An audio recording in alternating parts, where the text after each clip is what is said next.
चलिए प्यारे बच्चों, सर्किल पॉइंट चैनल पर आप सबों का स्वागत है।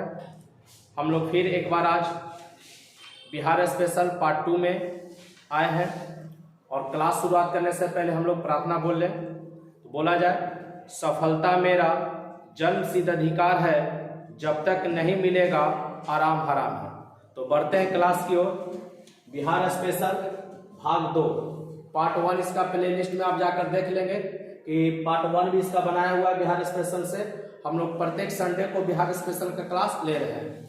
बिहार दरोगा, बिहार पुलिस, बीपीएससी की परीक्षाओं में बिहार स्पेशल से प्रश्न पूछे जाते हैं। उसी जो वैकेंसी आने वाली है बिहार के लिए, तो उसके लिए काफी महत्वपूर्ण होगा। तो चलिए बढ़ते हैं सवाल की ओर। हम लोग को पूछ रहा है, सबसे पहला सवाल है कि औसत वर्षा पूछेगा कि बिहार में औसत वर्षा कितना होता है, तो 112 सेंटीमीटर। ध्यान रखिएगा, औसत वर्षा पूछेगा बिहार का कितना है, तो 112 सेंटीमीटर। ठीक है, याद रखेंगे। कुल वन क्षेत्र आपसे पूछेगा कि बिहार में कुल वन क्षेत्र कितना है, तो 7380.79 वर्ग किलोमीटर। ध्यान दीजिएगा, कुल वन क्षेत्र पूछेगा तो 7380.79 वर्ग किलोमीटर, जिसका प्रतिशत कुल कितना है, 7.84। जो एरिया है, कुल एरिया का कितना प्रतिशत पर, केवल 7.84% पर है। और ये भी किस अनुसार, 2021 के अनुसार, वन रिपोर्ट 2021 के अनुसार कुल वन क्षेत्र बिहार में पूछेगा तो 7380.79 वर्ग किलोमीटर। काफी महत्वपूर्ण साबित होगा, ध्यान रखिएगा इस बात को। चलिए अब बढ़ते आगे।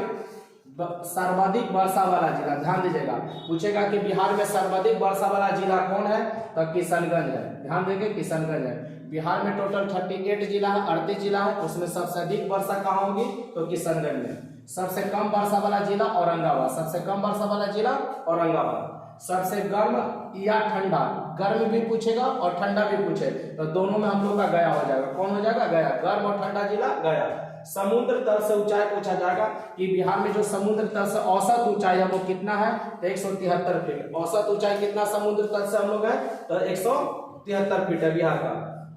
बिहार में राष्ट्रीय राजमार्ग की कुल संख्या, जिसको आप एनएच कहते हैं, राष्ट्रीय राजमार्ग को क्या कहते हैं, एनएच। तो एनएच का कुल कितना संख्या, 58 है। बिहार से कुल कितना एनएच गुजरेगा, तो 58 एनएच गुजरता है। राष्ट्रीय राजमार्गों की लंबाई आपसे पूछेगा कि एनएच का कुल लंबाई कितना है, तो 5948 5948 किलोमीटर कुल लंबाई है किसका, एनएच का। बिहार में एनएच की कुल लंबाई 5948। चलिए अगला सवाल देखते हैं। राजकीय राजमार्ग की कुल लंबाई, जिसको आप एसएच कहते हैं, क्या कहते हैं, SH, state highway, state highway का कुल लंबाई पूछेगा तो 3714 किलोमीटर। ध्यान दीजिएगा, एनएच है, एसएच है, ये समय समय पर इसमें परिवर्तन होते रहता है, लेकिन फिलहाल अभी पूछे तो 3714 किलोमीटर। चलिए ध्यान देंगे। रेल मार्ग की कुल लंबाई पूछेगा कि बिहार में रेल मार्ग की कुल लंबाई कितना है, तो 3794 किलोमीटर, 3794 किलोमीटर। चलिए एक बार फिर से इसको जल्दी देख ले फटाफट। औसत वर्षा 112 सेंटीमीटर, औसत वर्षा बिहार के लिए। कुल वन क्षेत्र 7380.79 वर्ग किलोमीटर। सर्वाधिक वर्षा वाला किशनगंज, सबसे कम वर्षा वाला औरंगाबाद। सबसे गर्म और ठंडा जिला दोनों में गया आ जाएगा। समुद्र तल से औसत ऊंचाई पूछेगा 173 फीट है। राष्ट्रीय राजमार्ग की कुल लंबाई 58 हो जाएगा। एनएच जिसको आप कहते हैं, राष्ट्रीय राजमार्गों की कुल लंबाई पूछेगा तो 5948 और कुल संख्या पूछेगा तो 58 हो जाएगा। राजकीय राजमार्ग जिसको आप एसएच कहते हैं, कुल लंबाई पूछेगा 3714 और रेल मार्ग की कुल लंबाई 3794। और देखेंगे, ध्यान दीजिएगा, पिछला वीडियो में बिहार का जो सीमा बनाने वाला हमारे पड़ोसी राज्य है, और पड़ोसी राज्य से बिहार के कौन कौन से जिले सटे हुए हैं, ये पिछला वीडियो में बताया गया। वो काफी महत्वपूर्ण, किसी न किसी परीक्षा में वो ध्यान दीजिएगा, सभी परीक्षाओं में बिहार स्पेशल से वो प्रश्न आपको रहता है, तो आप उसको देखेंगे, याद कर लेंगे। चलिए फिलहाल इसके बाद अगला बढ़ते हैं, हम लोग आगे देखा जाए।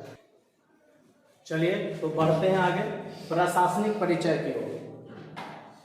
पहला सवाल प्रशासनिक परिचय में कि प्रमंडल की संख्या, ध्यान दीजिएगा, पूछेगा कि प्रमंडल का संख्या कितना है, तो 9 प्रमंडल है। बिहार में टोटल प्रमंडल कितने, 9। कौन कौन, ध्यान दीजिएगा, पटना, मगध, सारण, तिरहुत, कोसी, दरभंगा, पूर्णिया, भागलपुर और मुंगेर। एक बार फिर से समझ लीजिए, पटना, मगध, सारण, तिरहुत, कोसी, दरभंगा, पूर्णिया, भागलपुर और मुंगेर, ये 9 प्रमंडल टोटल बिहार में है। अगला सवाल है जिला की संख्या। तो सबको जानते होंगे जिला बिहार में कितना है, 38 जिला। बिहार में जिलों की संख्या कितना है, 38। और सबसे बड़ा जिला पूछेगा तो पश्चिमी चंपारण, ध्यान दीजिएगा। कहेगा बिहार का सबसे बड़ा जिला क्षेत्रफल के दृष्टि से सबसे बड़ा जिला कौन, पश्चिमी चंपारण। और सबसे छोटा हो जाएगा शिवहर। सबसे छोटा जिला कौन हो जाएगा, शिवहर। महानगर पूछेगा बिहार में कितने महानगर है, तो केवल एक महानगर है और वो भी पटना का। कौन महानगर है, पटना है। चलिए राज्यसभा में सदस्यों की संख्या, बहुत मुख्य क्वेश्चन है। बिहार से राज्यसभा में कितने सदस्य भेजे जाते हैं, तो 16 सदस्य। ध्यान दीजिएगा, बिहार से राज्यसभा में कितने सदस्य भेजे जाएंगे, तो 16। आपसे पूछते हैं, ध्यान दीजिएगा कि राज्यसभा में मैक्सिमम सदस्य कितने होते हैं, तो 250 याद रखेंगे। राज्यसभा में मैक्सिमम सदस्य कितने होते हैं, 250 है। राज्यसभा में मैक्सिमम सदस्य पूछेगा तो कितना बोलेगा, 250 बोलेंगे। और बिहार से राज्यसभा में कितने सदस्य भेजे जाते हैं, तो 16 सदस्य। राज्यसभा में मैक्सिमम सदस्य कितने हो सकते हैं, 250। और बिहार से कितना, 16। बिहार से कितना, 16। चलिए आगे बढ़ते हैं। चलिए आगे बढ़ा जाए तो देखते हैं लोकसभा में सदस्यों की संख्या। पूछेगा कि बिहार से लोकसभा में कितने मेंबर चुने जाते हैं, तो 40। कितना, बिहार से लोकसभा सीट के लिए चुनाव कितना सीट पर होगा, तो 40 पर। ध्यान दीजिएगा, लोकसभा में कितना, 40। बिहार से कितना सीट पर चुनाव होगा लोकसभा के लिए, 40। अब लोकसभा में आपसे पूछ देगा कि टोटल सदस्य कितने हो सकते हैं लोकसभा में। लोकसभा में टोटल सदस्य कितना हो सकता है, 550। और सबसे अधिक उत्तर प्रदेश से, ध्यान दीजिएगा, 80 लोकसभा मेंबर चुने जाते हैं। पूरे भारत में सबसे अधिक लोकसभा सदस्य पूछेगा किस राज्य से चुनाते हैं, तो उत्तर प्रदेश से 80। और लोकसभा में मैक्सिमम सदस्य कितने हो सकते हैं, 550। लेकिन वर्तमान में 543 है, ध्यान रखिएगा। प्रेजेंट टाइम में लोकसभा में कितने, 543। फिर से सुनिएगा, लोकसभा में बिहार से पूछेगा तो 40 बोलेंगे। लोकसभा में मैक्सिमम सदस्य कितने हो सकते हैं, 550 हो सकता है। और वर्तमान में लोकसभा में मेंबर पूछेगा तो कितना, 543 बोलेंगे। और सबसे अधिक पूछा जाए तो उत्तर प्रदेश से 80। एक चीज और याद रखेंगे, लोकसभा में जो 2 एंग्लो इंडियन को मनोनयन होता था वो 2020 ईस्वी से समाप्त कर दिया गया। ध्यान दीजिएगा, एंग्लो इंडियन का मनोनयन जो 2 सदस्यों का होता था वो 2020 ईस्वी से समाप्त कर दिया गया है। अगला सवाल देखा जाए, लोकसभा में अनुसूचित जाति के लिए पूछेगा कि बिहार से अनुसूचित जाति के लिए कितना सीट आरक्षित है, तो 6 सीट आरक्षित है। लोकसभा में अनुसूचित जाति, जिसको आप इंग्लिश SC से जानते हैं, ध्यान दीजिएगा, SC। अनुसूचित जाति के लिए कितना सीट है, तो 6 सीट। कौन कौन है, गोपालगंज, हाजीपुर, समस्तीपुर, जमुई, गया और सासाराम। फिर से ध्यान दे दीजिएगा, गोपालगंज, हाजीपुर, समस्तीपुर, जमुई, गया और सासाराम। टोटल 6 सीट आरक्षित किया गया अनुसूचित जाति अर्थात SC के लिए। चलिए अगला देखते हैं, विधानमंडल। तो बिहार में जो विधानमंडल की संरचना है वो द्विसदनात्मक है। ध्यान दीजिएगा, बिहार में जो विधानमंडल का संरचना है वो द्विसदनात्मक है। ऐसे अंक पूछेगा विधानमंडल का बिहार में कितना अंक, तो 3 अंक। फिर से ध्यान से समझिएगा, विधानमंडल का अंग पूछेगा तो 3। कौन कौन, राज्यपाल, विधानसभा और विधान परिषद। और द्विसदनात्मक व्यवस्था, हमारे यहाँ विधानमंडल की कैसी व्यवस्था, द्विसदनात्मक। तो अंग पूछेगा तो 3 ध्यान दीजिएगा। और पूछेगा विधानमंडल में जो प्रक्रिया बिहार में कैसी, तो द्विसदनात्मक प्रक्रिया है। कौन कौन है, विधानसभा और विधान परिषद। विधानसभा और विधान परिषद। तो विधानसभा में टोटल मेंबर कितने, 243। बिहार विधानसभा में कितना मेंबर, 243 है। और बिहार विधान परिषद में टोटल मेंबर कितना, 75। बिहार विधान परिषद में टोटल मेंबर कितना, 75। अब ध्यान दीजिएगा, विधानसभा में आपसे पूछेगा SC के लिए कितना सीट आरक्षित रखा गया, अनुसूचित जाति। SC अर्थात अनुसूचित जाति के लिए कितना सीट, 38। और बिहार विधानसभा में अनुसूचित जनजाति के लिए, जिसको ST कहते हैं, अनुसूचित जनजाति के लिए 2 सीट आरक्षित है। और अनुसूचित जाति के लिए कितना, 38। फिर से लोकसभा में टोटल पूछेगा बिहार से कितना मेंबर, 40 मेंबर। अनुसूचित जाति के लिए बिहार में कितना लोकसभा में आरक्षित है, तो 6 आरक्षित है। गोपालगंज, हाजीपुर, समस्तीपुर, जमुई, गया और सासाराम। विधानमंडल में कैसा, तो द्विसदनात्मक व्यवस्था है। द्विसदनात्मक में विधानसभा आ जाएगा और विधान परिषद। विधानसभा में टोटल मेंबर पूछेंगे 243। अब विधान परिषद में 75 और विधानसभा में एससी के लिए कितना सीट आरक्षित किया गया तो 38 और एसटी के लिए कितना 2। तो अगले सवाल की ओर बढ़ते हैं हम लोग की। चलिए देखते हैं बिहार आने वाले विदेशी यात्री कौन कौन से विदेशी यात्री जो बिहार की यात्रा पर आए। सबसे पहला नाम आता है मेगास्थनीज का, ध्यान रखिएगा मेगास्थनीज का। कहाँ से तो यूनान से। ध्यान दीजिएगा क्वेश्चन लिखेगा कि मेगास्थनीज कहाँ से आया था तो यूनान से आया था। मेगास्थनीज पूछेगा कहाँ से आया, यूनान से। लिख लीजिए, नोट कर लीजिएगा, मेगास्थनीज कहाँ से आया, यूनान से आया था। और किसके दरबार में आया तो चंद्रगुप्त मौर्य के दरबार में। किसके दरबार में, चंद्रगुप्त मौर्य के दरबार में। और किसका दूत बनकर आया था तो सेल्यूकस निकेटर का। फिर से ध्यान दीजिएगा, मेगास्थनीज से आप 2 बात लिखेंगे कि सबसे पहले कहाँ से आया तो यूनान से आया, या यूनानी यात्री था, ठीक है, यूनानी यात्री, ठीक है। मेगास्थनीज कहाँ से आया, यूनान से आया। किसके दरबार में आया था, ध्यान दीजिएगा, बिहार में पूछेगा था चंद्रगुप्त मौर्य, चंद्रगुप्त मौर्य के दरबार में। और किसका दूत बनकर आया तो सेल्यूकस निकेटर का दूत बनकर आया। किसका दूत बनकर आया, सेल्यूकस निकेटर का। और जब भारत में ये आता है और बिहार की यात्रा पर रहा तो ध्यान दीजिएगा, इसने एक पुस्तक लिखा इंडिका। मेगास्थनीज ने एक पुस्तक कौन लिखा, इंडिका। पूछेगा इंडिका के लेखक कौन, मेगास्थनीज। यह भी कई बार एग्जाम में पूछा गया। तो अब मेगास्थनीज से 3-4 बात याद रखेंगे। सबसे पहला बात याद रखेंगे कि यूनान से आया, चंद्रगुप्त मौर्य के दरबार में आया, सेल्यूकस निकेटर का दूत बनकर आया। और यह एक पुस्तक लिखता है जिसका नाम है इंडिका। और इसने पाटलिपुत्रा को पालीपुरोथा कहा था, ये भी ध्यान रखेगा। मेगास्थनीज ने पाटलिपुत्रा को क्या कहा था, पालीपुरोथा। चलिए फायान के बारे में देखेंगे। यह भारत आने वाला प्रथम चीनी यात्री था, भारत आने वाला प्रथम चीनी यात्री। लेकिन बिहार भी आया है, इसलिए आप बिहार आने वाले, क्योंकि नालंदा विश्वविद्यालय, ध्यान दीजिएगा कि उस समय जब प्राचीन समय में, जिस समय का हम लोग इतिहास देख रहे हैं अभी बिहार के इतिहास के, तो फायान जो था नालंदा विश्वविद्यालय में पढ़ा भी है और पढ़ाया भी है। तो नालंदा विश्वविद्यालय में आया, तो नालंदा कहाँ है, बिहार में। तो फायान ध्यान दीजिएगा कि भारत जब आया तो किसके दरबार में आया तो चंद्रगुप्त द्वितीय, चंद्रगुप्त द्वितीय गुप्त वंश के एक महत्वपूर्ण शासक हुए चंद्रगुप्त द्वितीय, जिनको आप विक्रमादित्य के नाम से भी जानते हैं, उनके दरबार में आया था फायान। ध्यान दीजिएगा, फायान चीनी यात्री था। चीन से आने वाला पहला यात्री पूछेगा तो कौन, फायान। चले दूसरा होगा ह्वेनसांग। अगला नंबर में ह्वेनसांग, जो हर्षवर्धन के समय में भारत आया। ध्यान दीजिएगा, पूछेगा ह्वेनसांग किसके समय में आया तो हर्षवर्धन के समय में आया।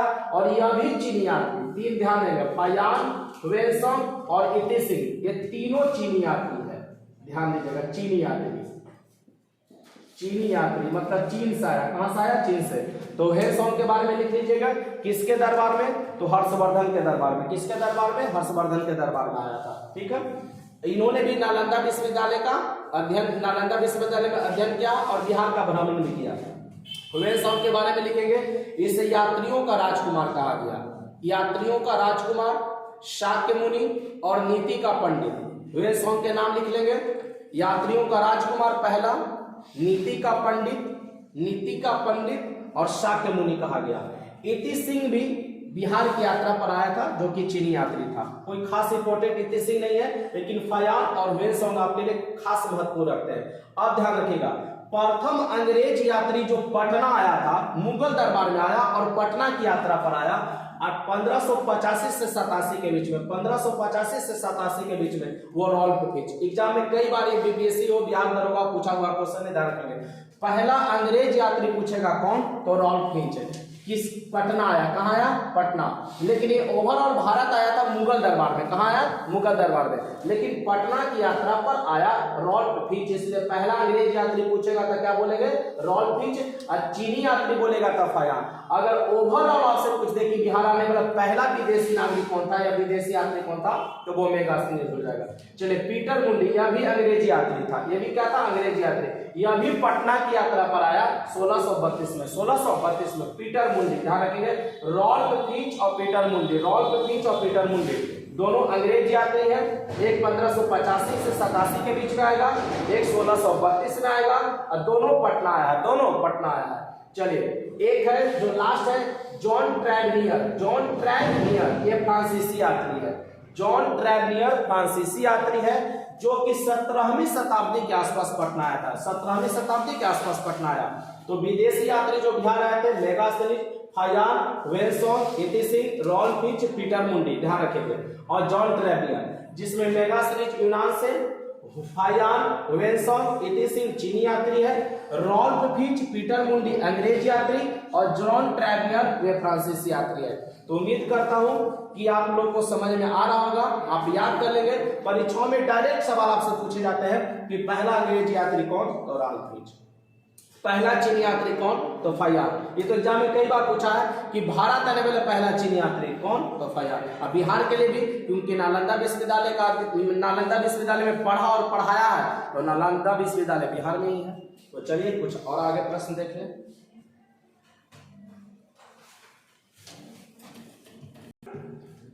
चलिए आगे प्रश्न देखते हैं। बिहार में कांग्रेस का अधिवेशन, बिहार में कांग्रेस का कितना अधिवेशन हुआ जो देखते हैं। तो बिहार में कांग्रेस का मात्र 2 अधिवेशन हुआ, ध्यान रखेंगे। बिहार में कांग्रेस का कितना अधिवेशन, 2, वो भी 10-10 साल के अंतराल पर। पहला 1912 में 10 जोड़ दीजिए, 1922 हो जाएगा। तो 1912 का जो अधिवेशन था वो 28वां अधिवेशन था, वो बांकीपुर पटना में हुआ, ध्यान दीजिएगा, बांकीपुर पटना में हुआ। बिहार में जो कांग्रेस का अधिवेशन हुआ है 1912 में हुआ, पहला अधिवेशन बिहार के लिए, ठीक है। कांग्रेस का स्थापना 1885 में, और उसका पहला अधिवेशन हुआ मुंबई में। लेकिन 28वां अधिवेशन जो कि बिहार के लिए जो सबसे पहला था, वो बांकीपुर पटना में हुआ 1912 में। 28वां अधिवेशन था, अध्यक्ष बने थे रंगनाथ सिंह माधोलकर। अध्यक्ष कौन बने थे, रंगनाथ सिंह माधोलकर। तो आपसे पूछ सकता है कि बांकीपुर पटना में जो कांग्रेस का अधिवेशन हुआ, उसका अध्यक्ष किसे बनाया गया था, रंगनाथ सिंह माधोलकर का। और एक और इंपॉर्टेंट है इसमें, बिहार में जो हुआ 1922 में 38वां अधिवेशन, 1922 में कितना अधिवेशन, 38वां। 28 में 10 जोड़ दीजिए 38, और इधर 1912 में 10 जोड़ दीजिए 1922। गया में हुआ, ध्यान दीजिएगा, कहाँ हुआ, गया, पटना में, और दूसरा हुआ गया में। अध्यक्ष बने थे चित्तरंजन दास। अध्यक्ष कौन बने थे, चित्तरंजन दास, CR दास, चित्तरंजन दास, जिनका उपनाम है देशबंधु। कहेगा चित्तरंजन दास का उपनाम क्या है, देशबंधु, या देशबंधु किनका उपनाम है, तो चित्तरंजन दास का। तो बिहार में ध्यान रखेंगे कांग्रेस के कितने अधिवेशन, 2, पहला पटना में 1912, दूसरा गया में 1922। पटना वाले का अध्यक्ष कौन बने, रंगनाथ सिंह माधोलकर, और गया वाले के कौन बने, CR दास, जिनका उपनाम था देशबंधु। तो बिहार स्पेशल के लिए आज इतना ही। अगले वीक में फिर हम लोग मिलेंगे बिहार स्पेशल के कुछ महत्वपूर्ण प्रश्नों के साथ। धीरे धीरे बेसिक लेवल से हम लोग चल रहे हैं, और एक 3-4 सप्ताह के बाद आपका लगभग बिहार स्पेशल का जो भी रहेगा वो सब हम लोग का खत्म हो जाएगा, और परीक्षाओं के लिए काफी उपयोगी है। आप देखें, याद करें, और परीक्षाओं की तैयारी ऊर्जा के साथ करें। तो मिलते हैं हम लोग अगले वीडियो में, तब तक के लिए बेस्ट ऑफ लक। जय हिंद, जय भारत।